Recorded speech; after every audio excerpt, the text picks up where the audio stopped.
Hello, welcome to Quackalope. Thank you for being here. Today we're talking about, well, Gloomhaven. That massive beast of a game that I've had 3 or 4 copies of, that I've attempted to play multiple times, that I have yet failed time and time again to table, play through, and explore. We're talking about the 10 things we wish we knew before ever buying or diving in to this behemoth, masterpiece, and overwhelming board game. Now, Dennis, my lovely Firefire friend, you are actually a Gloomhaven player, and ne'er, I say, soon completionist. Yeah, absolutely. Gloomhaven is a game that I poured over, and I bought it in early 2019.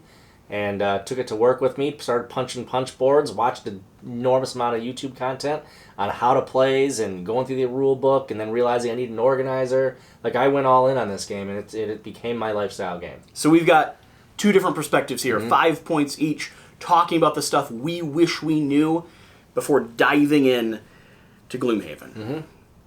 All right. You want to start it off? All right, I'll start it off. I'll go first. Okay. So, one thing I wish I knew before I started playing is the monster AI is not like Dungeons and Dragons. Like, I played D&D. Okay. And the monsters, the way they move, the way they, you open a door, it's just different.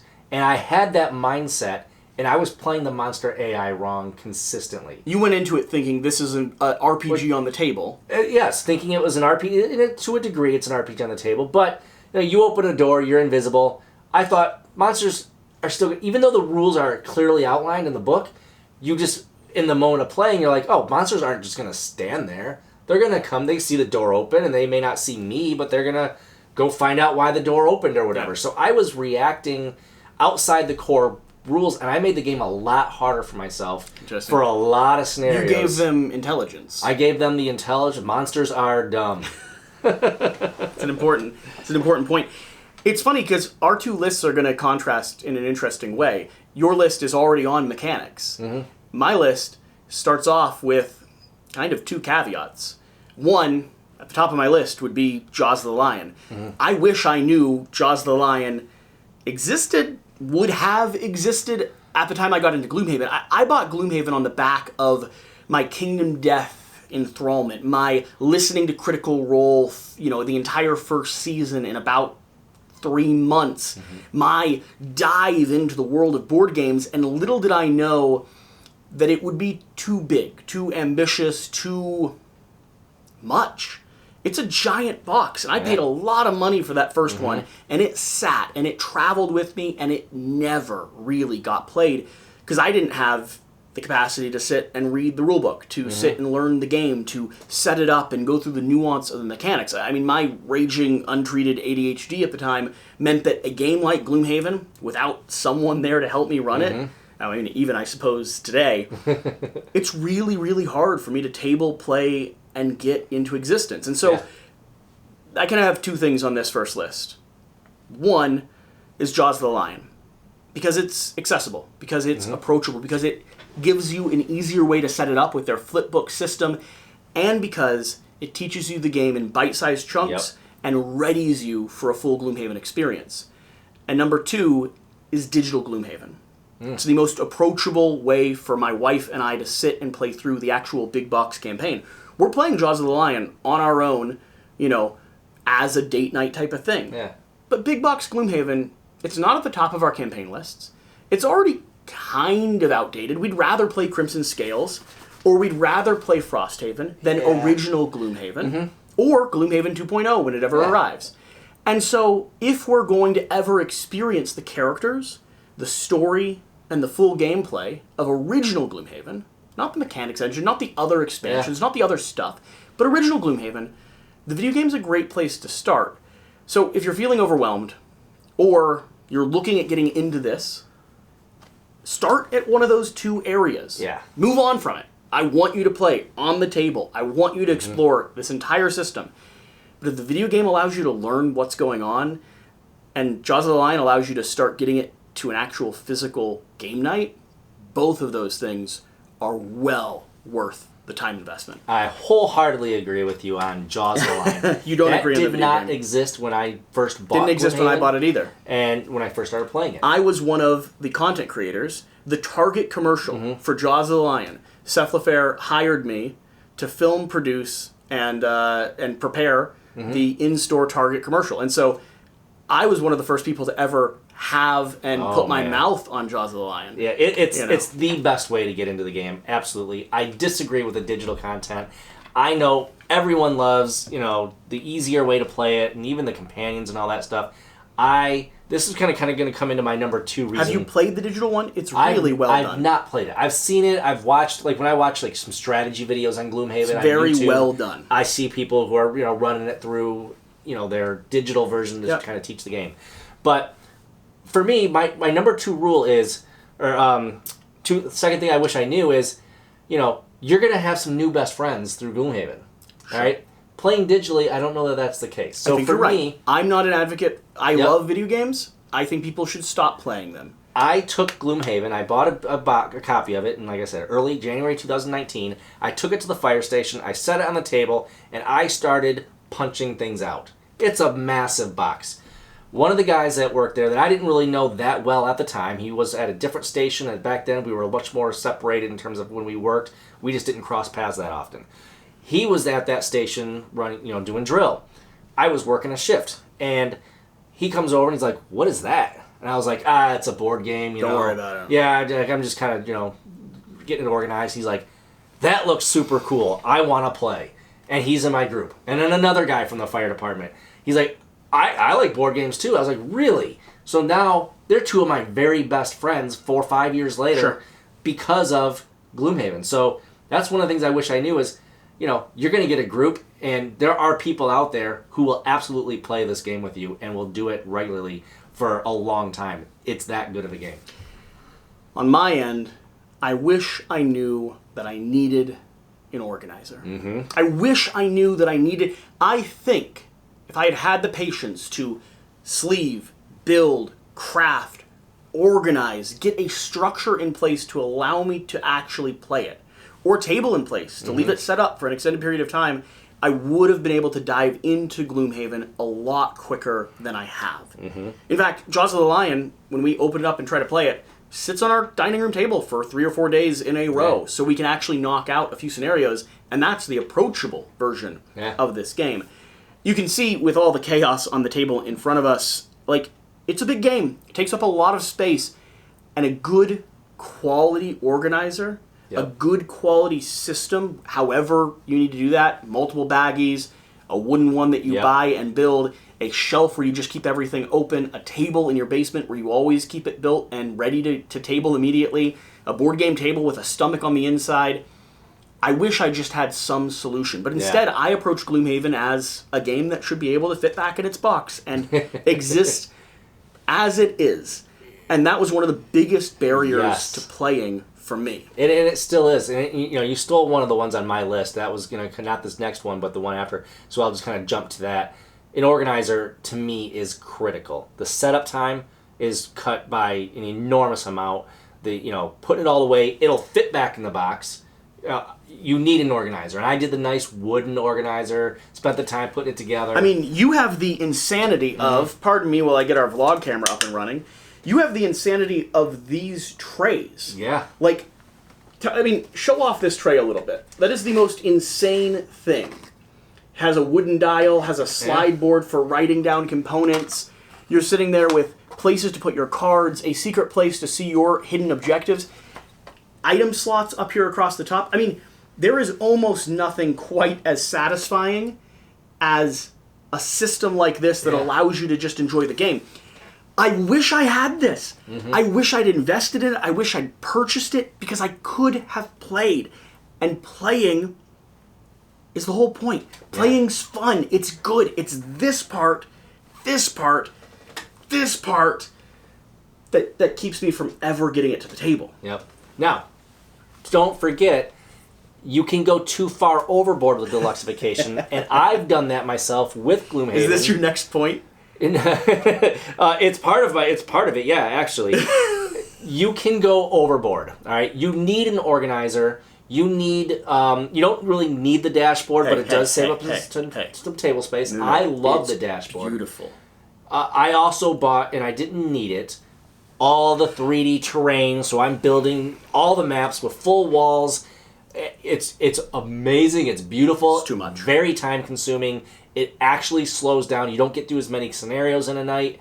You're only going to get through one scenario in a night. So you have a guys over, and you're getting one scenario because there's not enough terrain to build 2 scenarios unless you're going to spend an enormously ridiculous amount of money on getting more tiles so that you can build 2 full map locations at one time. And then even still, you're only playing 2 scenarios. Yeah. So you can go overboard. Something I wish I knew is as the addiction of Gloomhaven kicks in and you want better quality upgrades and deluxifications, there's a point that you got to draw the line and know, hey, that extra $800 or $900 for the 3D terrain, it's super cool. It looks amazing, but it's not going to help you play more. It's not going to facilitate the actual playing, which is the whole point.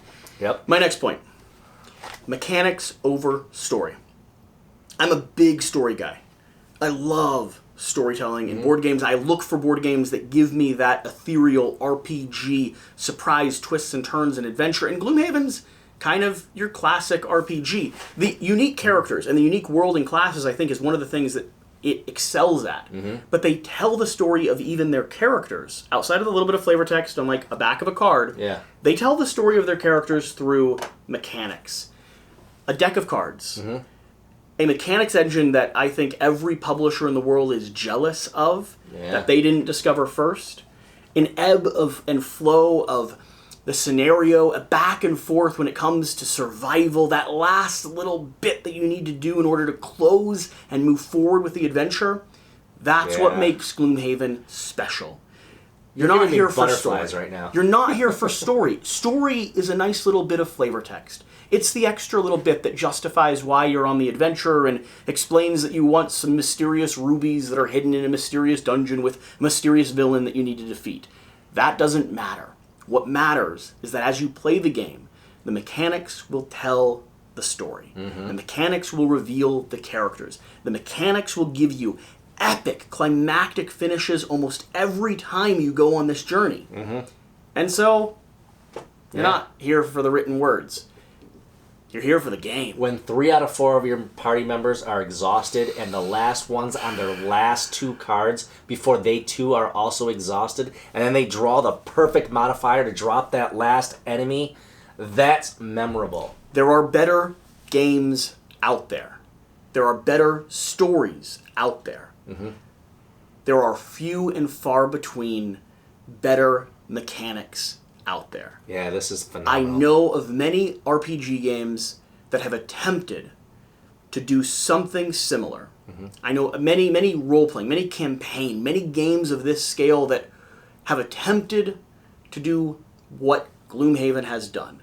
Accessible, manageable, scalable, creative. Innovative. And almost, if not, none of them have been able to.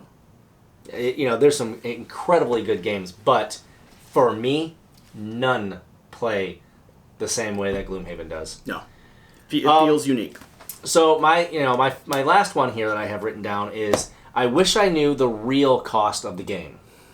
That's something I wish I knew. What do you before think I the bought real cost of the game has been? Oh my goodness. Well, let's put it this way. I bought a beautiful board game. It got me into the hobby. So really, every dollar I've spent in the board games hobby. Get out of there. That's too big of a. But that's true.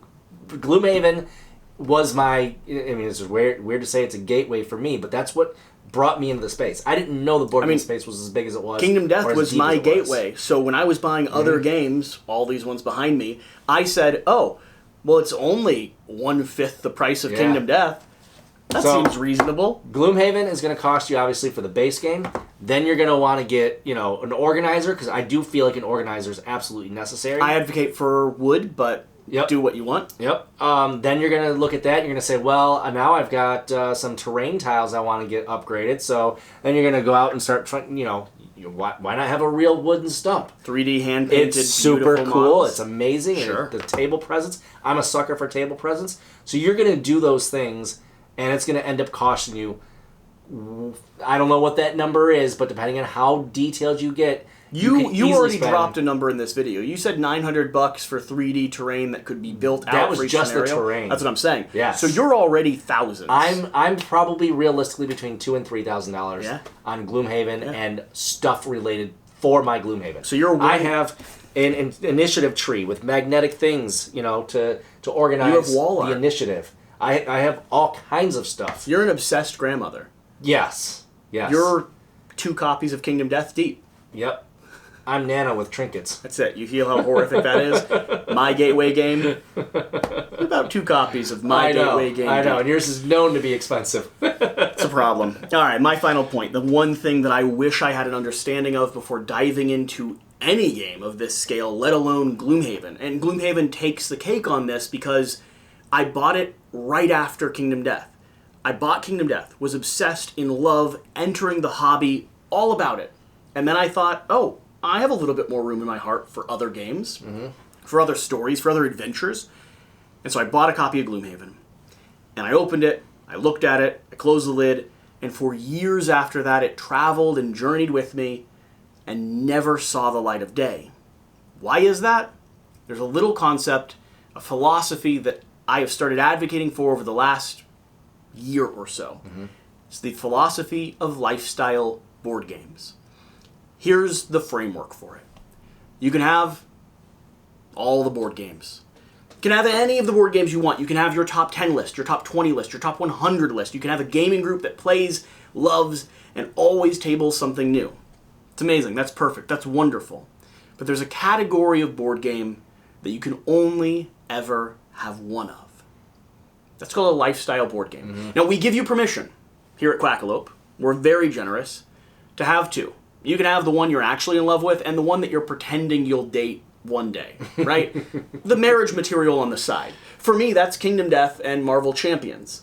I don't play Marvel Champions as much as I should, but it's an amazing solo game, accessible, interesting, so it's always there. Yeah. Right? But Kingdom Death, that is peak and pillar for me, and it has been for a long, long time. Here's the problem. You don't have room in your life to play, table, purchase, obsess over any of these other big box scale games. You can only have room for one. And so Gloomhaven is a commitment. That commitment doesn't have to be forever. You could get into Gloomhaven, and if you have the finances to justify it, and you have the game group or the time on hand to justify it, you can play all of it in 6 months and move on to another lifestyle game. That is completely acceptable. However, during that period of time when you're playing one of your lifestyle games, you do not, no one, I don't care how wealthy you are, I don't care how big your game group is, you do not have the time, space, mental capacity to play, run, remember, and enjoy another lifestyle game. Not the way it deserves to be. But I am guilty of it. I probably have, 12 lifestyle-worthy games on my shelves that are unplayed. What's your number 1 and number 2? I'd love to know. This is your number 1. You already said that. Yeah, this is number 1. So what's the sweet little nothing on the side, Oh, good Lord. Rose it might be cheeks. Tainted Grail. Okay. It might be Tainted Grail, because He's got tight little curls, blue eyes, he's handsome. It's a beautiful game. Okay. Sleeping Gods. That's one I dug into Sleeping Gods. I don't know about lifestyle, but it's one on of those, the edge. It could be, but it doesn't have to be. Because I also did the Falling Skies. Yeah. So that's one I wish I was spending a lot more time with, but I just don't have the time for it because this is my regular game group. Sleeping Gods is one of those that I think could be your lifestyle game for 2 months. Yes, if you dove straight into it. Doesn't have to be too big of a commitment. Yeah, absolutely. And let's see. Tainted Grail is the one that just comes right to mind first. I know you've got Oathsworn sitting on the side. Oathsworn, that's another one. Absolutely. Just saying. We might have to get that to the table together at some point. Yep. So those are our 10 lists. The things we wish we knew before buying, backing, playing Gloomhaven. I'd love to know yours. So leave a comment. Hit the like button. Possibly subscribe. Mostly because he's a firefighter. Listen, I've got to get credit where I can. Handsome, charming, saves puppies from trees when they've climbed up too high and can't find their own way down. Actually, I have saved kittens from a storm drain. That's the opposite of what I said. Yeah, I don't find too many dogs in trees. You don't find dogs in trees? Not too often. I put them there all the time. I wonder how they get down. Gravity. Find a lot of them down below trees. Is that the... I mean... The final thing I'm going to say, and we're doing a whole series of videos, so I'm not emphasizing it too much. We're diving into Crimson Scales, into Gloomhaven. We're reinvesting in this because the creators of the single biggest fan-made expansion, creators of, you have one of the small boxes over here, creators of Crimson Scales have launched their own project. It's called Rove. It's over on Kickstarter. I am friends with the designer and creator because I'm a big fan of what he did with Crimson Scales. But we're not sponsored, endorsed, paid in any way, shape, or form. However, I can say this. If you're a fan of Gloomhaven and you're looking for something ethereal, you're looking for a new take on a similar card system, right? An engine that feels different but adjacent, then Rove will be a game you will enjoy. And they're making it playable, accessible, repeatable. It probably still qualifies as a lifestyle game. I'll be honest about that. But it's not quite this size. Yeah. So, swing over there, follow the link, or go check out the late pledge or backer information if you're watching this months or years in advance. Whatever the case, though, whatever you do, remember to do the important thing. If you're going to put a dog in a tree, always tie it to the branches up there so our firefighters can actually earn their keep. Wait, that's a real bad problem. If the dog jumps, you're in serious trouble. You do that. Yes, we'll show up to help, but I think PD will be also showing up to find out who and why that dog got tied up in the tree to begin with. I really like dogs, actually. I love dogs. I just thought the concept of, I said dog, and then I was meaning to say cat in a tree. No, I know. So I said dog in a tree. Dyslexia. Dogs, cats, two sides of the same coin. Hey, when you notice the dyslexia, let me know in the comment section down below. We'll get back to you. Bye.